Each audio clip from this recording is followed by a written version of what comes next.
సంవత్సరాల తరబడి ఎన్ని మందులు వాడినా మీ మోకాల నొప్పులు తగ్గట్లేదా? ప్రాణ పెయిన్ క్లినిక్ లో అత్యాధునిక చికిత్స. Welcome to Suman TV. తెలంగాణలో రుణమాఫీ పైన అనేక సందేహాలున్నాయి. ప్రభుత్వం ఏదైతే రేవంత్ రెడ్డి ప్రభుత్వం ఇప్పటికే 2 దఫాలు రుణమాఫీ చేసింది. జూలై 18వ తేదీన ₹1,00,000 లోపు ఉన్న రైతులందరికీ బ్యాంకుల్లో అంటే వాళ్ళ రుణ ఖాతాల్లో డబ్బులు జమ చేసింది. వాళ్ళు కొత్తగా బ్యాంకుల నుంచి మళ్ళీ రుణాలు తీసుకున్నారు. రెండో విడత కూడా ₹1,50,000 వరకు లోపు ఉన్న వాళ్ళందరికీ రుణమాఫీ చేసింది. ఆగస్టు 15వ తేదీన ఏదైతే పొలిటికల్ సవాల్ ఉందో ఆగస్టు 15వ తేదీలోపు రుణమాఫీ చేసి తీరుతానని ముఖ్యమంత్రి రేవంత్ రెడ్డి ఏదైతే సవాల్ చేశారో ఆ సవాల్ ప్రకారం రేపటికి 2 లక్షల రూపు రుణమాఫీ జరగబోతుంది. ప్రభుత్వం దానికి తగ్గ ఏర్పాట్లు కూడా దాదాపు పూర్తి చేసింది. ఇకపోతే రుణమాఫీ జరుగుతున్న ఈ తరుణంలో రైతుల్లో అనేక సందేహాలు ఉన్నాయి. రైతుల్లో కొందరికి రుణమాఫీ జరగలేదు, మాకు ఇంకా బ్యాంకు లోన్ అట్లే ఉంది, మా బ్యాంకులో పైసలు వల్లేదు అనే టెన్షన్ కనిపిస్తోంది. ముఖ్యంగా ఈ టెన్షన్స్ని అంటే రైతుల్లో ఉన్న ఈ సందేహాల్ని ప్రతిపక్ష పార్టీలు కూడా ఇక్కడ ఆసరగా చేసుకుని రాజకీయం చేసే ప్రయత్నం చేస్తున్నాయి. ఇప్పటికే బీఆర్ఎస్ ఒక కాల్ సెంటర్ ఓపెన్ చేసింది, రుణమాఫీ జరగని రైతులందరూ మాకు ఫోన్ చేయొచ్చని. ఇటు బీజేపీ కూడా మరో కాల్ సెంటర్ను ఓపెన్ చేసింది, రుణమాఫీ జరగని రైతులు మాకు కూడా ఫిర్యాదు చేయొచ్చని. ప్రభుత్వం నిన్న ఓ స్పష్టత ఇచ్చింది, రుణమాఫీ జరగని వాళ్ళకి ఒక స్పెషల్ డ్రైవ్ నిర్వహిస్తున్నాం, 30 రోజుల్లోపు సమస్యని పరిష్కరిస్తామని. ఇంతకీ రేవంత్ రెడ్డి ప్రభుత్వం అంటే కాంగ్రెస్ పార్టీ అధ్యక్షుడిగా పిసిసి అధ్యక్షుడిగా రుణమాఫీ పైన ఇచ్చిన హామీ ఏంటి, ఇప్పుడు జరుగుతున్న రుణమాఫీ విధానం ఏంటి, ఈ అంశాలన్నింటిపైన మనతో చర్చించడానికి వ్యవసాయ ఆర్థిక నిపుణులు ప్రొఫెసర్ ఆల్దాస్ జానయ్య గారు మనతో పాటు స్టూడియోలో ఉన్నారు. సార్ జానయ్య సార్ నమస్కారం. నమస్కారం. మాకు మంచి అంటే మీతో నేను స్పష్టంగా ఏమనుకుంటున్నానంటే రైతులకున్న డౌట్లన్నీ క్లియర్ చేయాలి. ముఖ్యంగా ఈ రుణమాఫీ మీద సందేహాలు ఉన్నాయి అనేక మంది. నేను ఎందుకు చెప్తున్నాను ఈ మాటనంటే రుణమాఫీ పైన నేను ఒక వీడియో చేస్తే దాదాపు ఒక 5-6 వేల కాల్స్ నాకే వచ్చాయి. సో దీనిపైన ఒక స్పష్టత ఇవ్వాలని చెప్పేసి ఒక లాంగ్ రన్ వీడియో చేయాలని నిర్ణయించుకున్నాను. దానికి కరెక్ట్ పర్సన్ మీరు, ఎందుకంటే కాంగ్రెస్ పార్టీ మేనిఫెస్టోని డ్రాప్ చేసింది మీరు, రుణమాఫీ పైన పరిశోధన చేసింది మీరు, రైతుల వ్యవహారాలన్నీ తెలిసిన వ్యక్తి మీరు. ఫస్ట్ క్వశ్చన్ ఏంటి అంటే కాంగ్రెస్ ఇచ్చిన హామీ ఏంటి రుణమాఫీలో, 6 గ్యారెంటీలో రుణమాఫీ పైన, ఇప్పుడు జరుగుతున్న రుణమాఫీ ఏంటి, రెండింటి మధ్య తేడా ఏమైనా ఉందా, గ్యాప్ ఏముందా, ఇచ్చిన మాటనే అమలు చేస్తుందా కాంగ్రెస్ పార్టీ అసెంబ్లీ ఎన్నికల సమయంలో దాదాపు 399 హామీలు ఇవ్వడం జరిగింది మొత్తం, ఇంక్లూడింగ్ డిక్లరేషన్స్ 5 డిక్లరేషన్లతో సహా 5 డిక్లరేషన్లు ఒక 56 హామీలు ప్లస్ మిగతాయి దాదాపుగా 343 మిగతాయి, అంటే దాదాపు 399 హామీలు. అందులో రైతులకు వ్యవసాయ రంగానికి సంబంధించి దాదాపు 30 హామీలు ఉన్నాయి. అంటే నేను నీటిపారుదల పక్కకు పెడితే సో వ్యవసాయ సంబంధించిన రైతు సంక్షేమానికి వ్యవసాయ రంగ అభివృద్ధి కోసం రైతాంగానికి ఇచ్చిన హామీలు దాదాపు 30. అందులో ప్రధానమైనవి ఒక 2-3 ఉన్నాయి. అతి ప్రధానమైనది రుణమాఫీ. పిసిసి అధ్యక్షులుగా ఉన్నప్పుడు రేవంత్ రెడ్డి గారు స్పష్టంగా రైతాంగానికి ఇచ్చిన హామీ, అదే మేనిఫెస్టోలో పెట్టిన మేము హామీ ఏంటంటే ఏకకాలంలో మా ప్రభుత్వం అధికారంలోకి రాగానే ఏకకాలంలో 2 లక్షల వరకు 2 లక్షల ఒక స్లాబ్ లిమిట్, ఏ రైతు అయితే 2 లక్షల వరకు రుణం తీసుకుంటారో అందరికీ మేము మాఫీ చేస్తాము. పంట రుణమాఫీ అది కూడా మీకు వాళ్ళు స్పష్టంగా చెప్పాము. అది కూడా 2 లక్షల పంట రుణాలు మాఫీ చేస్తామని చెప్పారు. ఓకే. అందులో ఈ లాంగ్ టర్మ్ లోన్స్ ఇవన్నీ ఉండవు. ఓకే. అంటే అవన్నీ లాంగ్ టర్మ్ లోన్స్ అంటే క్యాపిటల్ అసెట్స్, అంటే ఒక ట్రాక్టర్ కొనుక్కునేవి, బావులు తవ్వుకునేవి, వాటి కోసం కాదు, పొలాన్ని అభివృద్ధి చేసుకోవడం కోసం తీసుకునే కాదు. ఇవి పంట రుణాలు 2 లక్షల వరకు పంట రుణ మాఫీ మేము చేస్తామని స్పష్టంగా చెప్పారు. సరే మిగతా హామీలు అవి తర్వాత సంగతి. ఓకే. దానికి అనుకూలంగా ప్రభుత్వం అధికారంలోకి రాగానే డిసెంబర్ 7 నాడు ప్రమాణ స్వీకారం చేశారు. 9 నాడు దానికి కట్టుబడి ఉన్నామని మరొక సెట్ చేశారు. ఓకే. ముఖ్యమంత్రి గారు ఇమ్మీడియట్గా అధికారులను పిలిచి దాని మీద విధానాలకు డేటా తీసుకోండి, దాని మీద కసరత్తు చేయండి, గైడ్లైన్స్ చేయమని చెప్పారు. ఇది సరే రాజకీయాలు మాట్లాడుకునే వాళ్ళు రాగానే చెయ్యి, ఇది అదేదో రెడీమేడ్ బిర్యానీ లాగా తెచ్చుకొని తినేది కాదు. ఇది ఇంత పెద్ద రాష్ట్రము, దానికి ఒక guide lines, identification of benefit ఎంత ఉంటుంది ప్రాసెస్. ఒక విధానపరమైన నిర్ణయం మాత్రం వెంటనే జరిగిపోయింది. దానికి అనుకూలంగా యంత్రాంగం అంతా పనిచేసింది. బ్యాంకర్స్తో మీటింగ్లు, ఇవన్నీ సంప్రదింపులు, డేటా కలెక్ట్ చేయటము బ్యాంకర్స్ నుంచి, గైడ్ లైన్స్ తయారు చేయటము, అందరికి స్టేక్ హోల్డర్స్ని కన్సల్ట్ చేయటము, జిల్లాలు తిరిగి మంత్రి మండలి ఉపసంఘం కూడా కొన్ని జిల్లాలలో తిరిగి సో అందరు మేధావుల అభిప్రాయాలు అందరినీ తీసుకున్నారు. సో గైడ్ లైన్స్ చేశారు. చివరికి మనకు జూలై 15 నాడు ఒక డీటెయిల్డ్ జీవో కూడా బయటకు వచ్చింది. ఇక రెండవ అంశం ఏమిటంటే, సహజంగా ప్రజాస్వామ్యంలో ఇది సహజమే. కొంతమంది అంటే మనకు ప్రభుత్వం మారింది కానీ ఒక కీలకమైన పదవుల్లో ఉన్న కొంతమంది అధికారులు ఎవరైతే గత ప్రభుత్వానికి చాలా దగ్గరగా పనిచేసిన చాలా దగ్గరగా చాలా డీప్లీ కనెక్టెడ్ కొంతమంది అధికారులు అప్పటికూనే ఇంకా ఉన్నారు ముఖ్యమంత్రి గారి చుట్టూ.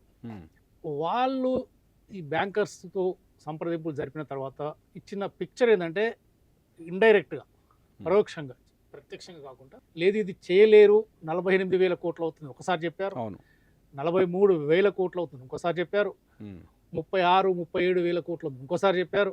ప్రభుత్వాన్ని బెదిరించడానికి, రైతుల్లో నిరాశ నింపడానికి. అంటే నేను అనుకోవటం ఏంటంటే, సరే ఐ మే బి రాంగ్, నేను పొలిటీషియన్స్ కాదు, కానీ నాకు ఉన్న అవగాహన ఏంటంటే, ఈ డీప్లీ కనెక్టెడ్ ఏదైతే ఒక చిన్న కొద్ది మంది, అంటే మొత్తం అందరి అధికారులు కాదు, కొద్ది మంది ఒకరి దురున్నారని చర్చ జరిగింది. వాళ్ళు ఎట్టుబడి రేవంత్ రెడ్డి గారి ప్రభుత్వానికి, కాంగ్రెస్ ప్రభుత్వానికి మనస్ఫూర్తిగా సహకరించినట్టు కనపడలేదు. ఏదో భయపెట్టి ఇది కాదు, ఒక 7 లక్షల కోట్లు అప్పు ఉన్నది, అప్పులకు వడ్డీలే మన సంవత్సరానికి 60,000 కోట్లు పైకి కట్టాలి, మన ఆర్థిక వ్యవస్థ అసలు ఈ రుణమాఫీ చేయటం అనేది అసాధ్యము అని ఒక భయాందోళన కలిగించడానికి చేసిన ప్రయత్నం అని నాకు అనిపిస్తుంది. సో దాని ద్వారా కొంత పునరాలోచించి రేవంత్ రెడ్డి గారు వెనకపోతారో లేదంటే ఇంకేమైనా తగ్గుతారేమో అని ఒకసారి పెద్దగా అనిపించింది అని 48,000 కోట్లు అది అన్నప్పుడు కొంత ఒక ఏంటంటే, మనం అయినా సరే ఒక స్పెషల్ ఒక పర్పస్ వెహికల్ అనేది క్రియేట్ చేసి కార్పొరేషన్ చేసి అవసరం వస్తే మనకున్న భూములు తాకట్టు పెట్టి తీసుకొచ్చి మళ్ళీ తర్వాత మనం విడిపించుకుందాము భూములని కూడా ముఖ్యమంత్రి గారు చాలా స్పష్టంగా, ఎంత సమస్య అయినా, ఎంత క్లిష్టమైనా, ఎంత పెద్దదైనా చేసి తీరాల్సిందే అని ఎంత గట్టిగా హామీ ఇచ్చారో ఎలక్షన్ల ముందు, అంతకు మించిన గట్టి పట్టుదలతోని స్పష్టంగా చెప్పారు. అప్పుడు కానీ కొద్దిగా ఈ ఎవరైతే కొంత మిస్లీడ్ చేసి భయపెట్టాలనుకున్న కొంతమంది అధికారులు ఏదైతే మీకు చెప్పానో, అప్పుడు వాళ్ళు తగ్గి అప్పుడు కసరత్తు చేయడం. అంటే అధికారులు మొదట 48,000 కోట్లు అన్నారు, తర్వాత 43,000 కోట్లు అన్నారు. ఇప్పుడు చూస్తే తొలి విడత మనకు జరిగింది 6,000 కోట్ల పైన కనిపిస్తుంది. 11,34,000 మంది రైతులకు ఇచ్చారు, ₹1,00,000 లోపు. రెండో విడతలో దాదాపు 6 కోట్ల, అంటే 6,400 పైన, అంటే 6,401 కోట్లు ఏదో రెండో విడతలో చేశారు. మొత్తం 12,000 కోట్లు, 17 లక్షల మంది రైతులకి 12,000 కోట్ల రుణమాఫీ అయినట్టు కనిపిస్తుంది. ఎందుకు ఇంత డిఫరెన్స్ కనిపిస్తుంది? 48,000 కోట్లు దీనికి ఎందుకు కనిపిస్తుంది? అయితే ఆ నేపథ్యంలోనే 48,000 కోట్లు అన్నప్పుడు, నేను 35 సంవత్సరాలు వ్యవసాయ రంగంలో వ్యవసాయ ఆర్థికవేత్తగా రైతులతో మనం చేస్తున్న పరిశోధనలన్నీ మేము ఫార్మర్స్తోనే, అగ్రికల్చర్ పాలసీస్ కాబట్టి అందులో అగ్రికల్చర్ క్రెడిట్ సిస్టమ్ మీద నాకు ఒక క్లారిటీ ఉన్నది. తెలంగాణ రైతాంగంకి ఎంత భూమి ఉన్నది, ఎన్ని పాస్బుక్లు ఉన్నాయి, యావరేజ్ ఎంత, ఏ లోను ఇస్తారు, ఏ లోను అసలు యాక్చువల్గా మనం హామీ ఏది ఇచ్చాము, పంట రుణాలు మాత్రమే మనం మాఫీ చేస్తున్నాం, సో మొత్తం రుణాలు కాదు. సో ఇవన్నీ నేను బిగినింగ్ నుంచి ఎప్పుడైతే ఈ 48,000 కోట్లను ఫస్ట్ ఈ బ్యాంకర్స్ అధికారులు ముఖ్యమంత్రి గారికి ఇచ్చారో, వెంటనే మాకున్న ఛానల్స్ ద్వారా ఇది తప్పు, ప్రభుత్వాన్ని ఒక రకమైన ఒక పరోక్షంగా భయం పెట్టే ఒక కార్యక్రమం కావచ్చు, లేదు అంటే వీళ్ళు ఒక మనస్ఫూర్తిగా దీని మీద ఎక్సైజ్ చేయకుండా ఏదో ఒక ఫిగర్ ఇచ్చేద్దాం అనే అట్లా ఇచ్చిండొచ్చు. ఇది తప్పు అని చెప్పి నాకున్న కనెక్షన్స్తో నేను పెద్ద వాళ్ళతో ముఖ్యమంత్రి గారి దృష్టి కూడా తీసుకురావడం జరిగింది. ఇది కేవలం 15,000 నుంచి 20,000 కోట్ల కంటే మించదు. నేను ఎన్నోసార్లు వ్యవసాయ శాఖ మంత్రులు గారితో ఇదే విషయం గురించి మేము చాలా గంటలు చర్చించాం. ఇప్పుడు మీరు అనుకున్న ఎక్స్పెక్టేషన్ వస్తుంది 18,000 కోట్లని, ఇది రికార్డు కూడా, అంటే టీవీ మన కొన్ని ఛానల్ ఇచ్చిన ఇంటర్వ్యూలో కూడా చెప్పాను, 18,000 కోట్లకు మించదు, ఒక 500-1000 కోట్లు అటు ఇటు ఉండొచ్చు. ఎందుకనేది కూడా నేను చెప్పిన లెక్కలు, అంటే నాకున్న అనుభవంతో, నాకేమో అఫీషియల్ డేటా కాదు, మనం అధికార యంత్రాంగంలో భాగస్వామి కూడా కాదు, బట్ మనకున్న అనుభవం 35 ఏళ్ళు మనం ఆ రంగంలో పనిచేస్తున్నప్పుడు మనకు క్లారిటీ అనేది ఉంటుంది. సో కాబట్టి అంతకంటే ఎక్కువ ఉండదు అని మేము పదే చెప్పుకుంటూ వచ్చాం. చివరికి ముఖ్యమంత్రి గారు పిసిసి అధ్యక్షులుగా ఉన్నప్పుడు ఏ హామీ ఇచ్చారో ఆ హామీ కంటే ఒక అడుగు ముందుకేసి స్పష్టంగా మేము చెప్పింది 2 లక్షల వరకే. ఉమ్. మనం 2 లక్షలే కాదు, 2 లక్షల కంటే ఎక్కువ తీసుకున్న అంటే వాళ్ళు 2 లక్షల వరకు అంటే అప్పుడు చెప్పింది ఏంది మేనిఫెస్టోలో 2 లక్షల వరకు లోన్ తీసుకున్న వాళ్ళకి మాత్రమే రుణమాఫీ చేస్తాము, అవును 2 లక్షల కంటే ఎక్కువ రుణం ఉన్న తీసుకున్న వాళ్ళని పట్టించుకోం మేము వదిలేస్తాం. అంటే చెప్పటమే అది. ఇప్పుడు 2 లక్షల పంట రుణం తీసుకున్న వాళ్ళకు ఆ 2 లక్షల వరకు మేము మాఫీ చేస్తాం. ఓకే, అంతకు ఎక్కువ తీసుకున్న వాళ్ళకు, అంతకంటే ఎక్కువ రుణం వాళ్ళకు అనర్హులు. వాస్తవానికి మేము సో చెప్పిన కాంగ్రెస్ ఎలిజిబిలిటీ పార్టీ- రాదని చెప్పారు ఆ రోజు మేనిఫెస్టోలో. కాంగ్రెస్ పార్టీ ఇచ్చిన మేనిఫెస్టోలో స్పష్టంగా 2 లక్షల వరకు పంట రుణాలు తీసుకున్న వాళ్ళకు మేము మొత్తం పూర్తిగా మాఫీ చేస్తాము, వడ్డీ అండ్ అసలు కలిపి అదే 2 లక్షలు అని చెప్పాము. ఓకే, ముఖ్యమంత్రి గారు స్వయంగా వ్యవసాయ కుటుంబం నుంచి వచ్చిన వ్యక్తి, వ్యవసాయం అంటే ప్రత్యక్షంగా చూసి గ్రామస్థాయి నుంచి వచ్చిన వ్యక్తి కాబట్టి ఉమ్. ఒక అడుగు ముందుకేసి మేము కూడా చెప్పాం, సార్ ఇది మనకు 18,000 కోట్లు అవుతుంది. వ్యవసాయ శాఖ మంత్రులకు మేము చాలాసార్లు చెప్పాను, నేను గంటలు డిస్కస్ చేసాం సార్తో, వ్యవసాయ అగ్రికల్చర్ మినిస్టర్ గారితో, ఓకే. తుమ్మల తుమ్మల నాగేశ్వర. నాగేశ్వర గారితో. ఇది 18,000 కోట్ల కంటే ఎక్కువ కాదు. ఉమ్. సో కొంత కీలకమైన అధికారులకు కూడా మేము సమాచారం ఇచ్చాం, ఎంతకంటే ఎక్కువ కాదు. ఇది కొంత సీఎం గారిని కొంత ఏదో వీళ్ళు రాంగ్ ఫీడింగ్ చేస్తున్నట్టున్నది అని నేను మొత్తం లెక్కలతో సహా ఇచ్చాము. సీఎం గారు కూడా అర్థమైంది. ఓకే. సో అట్లయితే మనం 2 లక్షలకి ఎక్కువ తీసుకున్న రైతులకు కూడా, 4 లక్షలు 3 లక్షలు తీసుకున్న 2 రైతులకు లక్షల కూడా కంటే ఎక్కువ ఉన్న వాళ్ళకి కూడా ఎక్కువ 2 లక్షల కంటే ఎక్కువ ఉన్న పంట రుణాలు ప్లస్ వడ్డీలు కలిపి 2 లక్షల కంటే ఎక్కువ వాళ్ళకు కూడా 2 లక్షల వరకు చేద్దాం, బ్యాలెన్స్ వాళ్ళు పే కట్టుకుంటారు చేసుకుంటారు. అని ఒక అడుగు ముందుకేసి, అంటే ఓకే. పార్టీ చెప్పిన హామీ కంటే ఒక అడుగు ముందుకేసి ఉదారంగా ఉమ్. ఈ రోజు రుణమాఫీ చేస్తామని ముఖ్యమంత్రి గారు ప్రకటించారు. దానివల్ల ఈ 31,000 కోట్లు అవుతుంది. లేకపోతే ఇప్పుడు ఎట్లా సార్, ఇప్పుడు 18,000 కోట్లకు అయిపోతుంది సరిపోతుందా, లేకపోతే 31,000 కోట్ల దాకా పోతుందా? ఎలక్షన్ కాంగ్రెస్ పార్టీ మేనిఫెస్టోలో చెప్పిన హామీ ప్రకారం అయితే 18,000 కోట్లతో సమాప్తం. కానీ ముఖ్యమంత్రి గారు 2 లక్షల వరకే తీసుకున్న వాళ్ళకైతే ముఖ్యమంత్రి గారు ఉదారంగా ఇంకో అడిగేసారు ఆల్రెడీ ఒక కాబట్టి. అడుగు ముందుకేసి ఆల్రెడీ రైతాంగానికి సో హామీ పొలం ఇచ్చారు. ఎంతున్నా పర్వాలేదు, రుణం ఎంత తీసుకున్నా పర్వాలేదు, మీకు ఏదేమైనా సరే బ్యాంకులో లోను ఉంటే దాంట్లో 2 లక్షలు మాఫీ అవుతుంది. బ్యాంకులో పంట రుణం, పంట రుణం అది కూడా. క్రాప్ లోను మీరు 3 లక్షలు తీసుకోండి, మీ ఫ్యామిలీకి 4 లక్షలు తీసుకోండి, 350 తీసుకోండి, 250 తీసుకోండి, ఓకే. 2 లక్షల వరకు మేము ఇస్తాం. బ్యాలెన్స్ మీరు కట్టుకోవాలి. మిగతాది కట్టుకోవాలి. అది కట్టుకున్నాక ఇది అవుతుంది. మీకు అది కూడా కండిషన్, మీకు మీరు వెరీ క్లియర్, రైతాంగం వినాలి ఇది. ఓకే, ఇప్పుడు నాకు 2,50,000 ఉంది అనుకుందాం, ఓకే, నేను 50,000 కట్టుకుంటేనే అప్పుడు 2 లక్షలు ఆడ కనిపిస్తుంది, అది రుణమాఫీ అవుతుంది. ఓకే. అంతేగాని ఫస్ట్ 2 లక్షలు గవర్నమెంట్ మీరు మాఫీ చేయండి, నేను 50,000 తర్వాత కట్టుకుంటా అంటే కుదరదు. సరే, 2 లక్షల గురించి మనకు ప్రత్యేకంగా చర్చిద్దాం. ఎందుకు రుణమాఫీని 3 స్లాబులు చేశారు? 1,00,000 వరకు ఒక స్లాబ్ చేశారు, 1,50,000 వరకు ఒక స్లాబ్ చేశారు, 2 లక్షల వరకు ఒక స్లాబ్ చేశారు.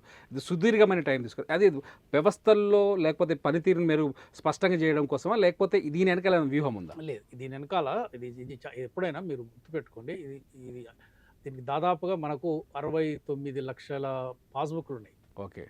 రైతాంగం కాదు, పాస్బుక్లు ఉంటాయి. యావరేజ్గా మన తెలంగాణ రాష్ట్రంలో రైతు కుటుంబాలు కేవలం 30 నుంచి 32 లక్షలు మాత్రమే.